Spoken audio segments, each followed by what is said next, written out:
Hey everybody, Pat LaLama with my partner in crime, Darren Kavanoki. Okay, committing no crimes, but sitting on the couch talking None about... that you know of, well, Pat. you never know. All right. Now, I find this case incredibly interesting, probably because I've spent so many years of my career covering celebrities slash crime.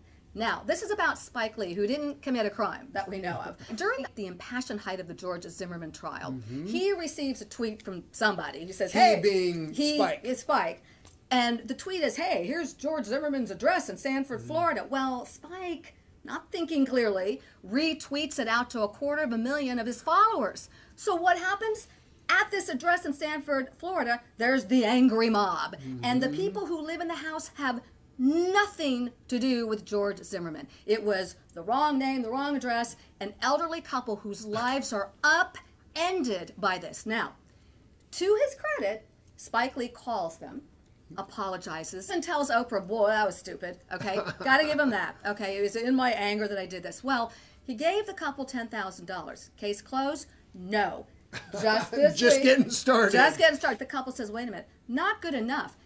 The morons who engage in this kind of activity of mob, vehement, vitriolic behavior toward us apparently didn't read the news that it's not George Zimmerman's house. They're still having so many problems. They can't sell their house, and they had to relocate. Now they want more money. So now there's a lawsuit over this, and what's so interesting to me, playing a little bit of devil's advocate here, is if Spike Lee, in the course of his apology, gave them $10,000 in order to make this right, and they accepted it, might that not be a settlement? It seems to me that Spike's got a good argument to say, hey, look, this is done. What does a couple want now? Over $1 million bucks? Arguably, they shouldn't get anything more. If they accepted that 10 grand, Spike was buying his piece. Well, I think that probably depends on whether they signed an agreement saying, now it's over, thank you for your apology. Their argument is, and we don't know whether they signed that sort of an agreement with him, but their argument is, it's gotten worse. Nothing has changed, and it's all your fault. They cannot sell that property now. What did you call it? It's like the Amityville Like the Amityville horror, like it's a site of a crime scene. But here's the deal.